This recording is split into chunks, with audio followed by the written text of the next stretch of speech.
নমস্কার, inside sports Bangla আরেকটি ভিডিওতে সকলকে স্বাগত। আমি অনির্বাণ না, আজ কিন্তু রয়েছি ক্যালকাটা স্পোর্টস জার্নালিস্ট ক্লাব। আর আপনারা কিন্তু সবাই জানেন যে ভারতের 38তম ন্যাশনাল গেমস আয়োজিত হয়েছিল উত্তরাখণ্ডে, এবং এটি কিন্তু 28শে জানুয়ারি থেকে 14ই ফেব্রুয়ারি অবধি আয়োজিত হয়েছিল। এবং এই ন্যাশনাল গেমসে ভারত বাংলার হয়ে পদক জয়ীদের সংখ্যা হলো 16টি গোল্ড, 13টি সিলভার এবং 18টি ব্রোঞ্জ। আসুন শুনে নেব আজকের এই অনুষ্ঠানে কি বলছেন বিশিষ্টরা।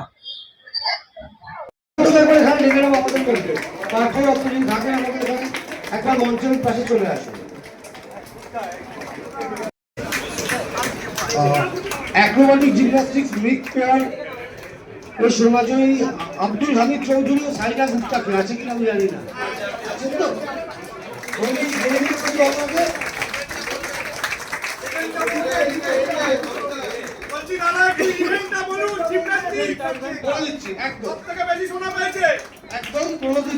তোমরা আমাদেরকে গর্বিত করছো, বাংলাকে গর্বিত করছো। যারা পদক নিয়ে এসছো তাদেরকে কি বলবো, এই গর্ব সত্যি কথা বলতে 18 থেকে 8 মানে একটা বিরাট চাপ।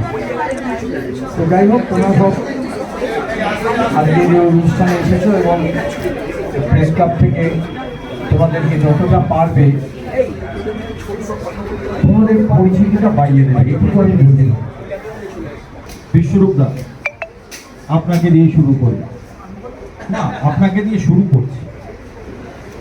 মনে আছে উত্তরাখণ্ডে যাওয়ার আগে আপনার একটা অভিযোগ ছিল, মিডিয়া নাকি শুধুমাত্র এই খেলার প্রতি ভালোবাসা এবং যে মাল্টি স্পোর্ট সেগুলোকে সেইভাবে প্রাধান্য দেয় না বা প্রচার করে না।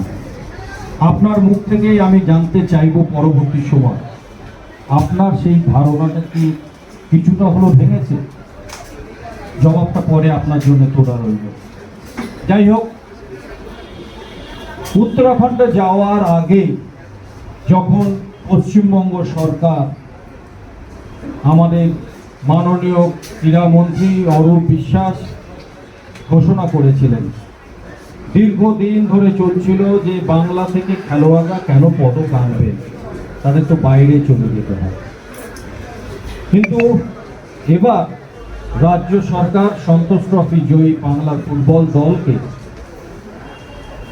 চাকরি দেওয়ার সিদ্ধান্ত নিয়েছে এবং তারা ইতিমধ্যেই তারা চাকরিতে জয়েন করেছে। এবং রাজ্য সরকার ঘোষণা করেছিল উত্তরাখণ্ডের আগেই যে এবার যারা পদক পাবেন তাদের জন্য রয়েছে আর্থিক পুরস্কার এবং নিশ্চিত সরকারি চাকরি। সেই দিনকে আমরা উপলব্ধি করতে পেরেছিলাম যে বাংলার স্বার্থে বাংলার ধ্বজাকে উঁচুতে তুলে ধরার জন্য বাংলার খেলোয়াড়রা উত্তরাখণ্ডে নিজেদের জান লড়লেন। আর সেই দিনই আমরা ঠিক করেছিলাম শুধুমাত্র সরকার নয়, শুধুমাত্র বেঙ্গল অলিম্পিক অ্যাসোসিয়েশন নয়, যদি বাংলার ক্রীড়াক্ষেত্রে উন্নতি করতে হয় তাহলে আমাদের সবাইকে মিলে হাতে হাত ধরে এগোতে হবে। সরকার কিছু করছে না, বেঙ্গল অলিম্পিক কিছু করছে না, তাই খেলোয়াড়রা এগোচ্ছে না। সাংবাদিকরাও কেন পিছনে থাকছে, সাংবাদিকদের এগিয়ে আসতে হবে। সেই স্বার্থে আমরা সেদিনকেই সিদ্ধান্ত নিয়েছিলাম, ইচ্ছা তো অনেক কিছুই থাকে, স্বপ্ন তো অনেক কিছুই থাকে, কিন্তু সেদিনকেই আমরা সিদ্ধান্ত নিয়েছিলাম যে বাংলার যে সমস্ত খেলোয়াড়রা উত্তরাখণ্ডে পদক পাবেন তাদের আমরা শুভেচ্ছা জানাবো, সংবর্ধনা জানাবো। আমি নাম কাউর নিচ্ছি না, কিন্তু আমি কয়েকটা কথা অত্যন্ত স্পষ্ট এবং পরিষ্কার করে জানাতে চাই, যেহেতু এটা স্পোর্টস জার্নালিস্ট ক্লাবের অনুষ্ঠান। প্রথমেই আমার আন্তরিক অভিনন্দন স্পোর্টস জার্নালিস্ট ক্লাবকে।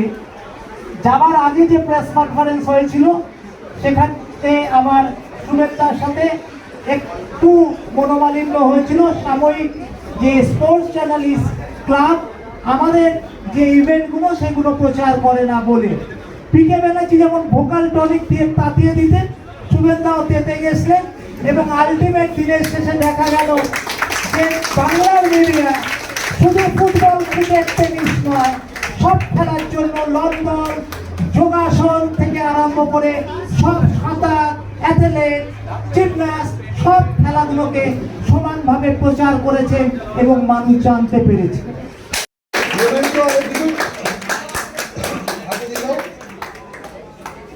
এরপর ঋতুমিক জ্যোতি সোনা, সর্বশ্রী মন্ডল ও সাথী মন্ডল। আপনারা কিন্তু শুনে নিলেন আজকের বিশিষ্টদের মতামত।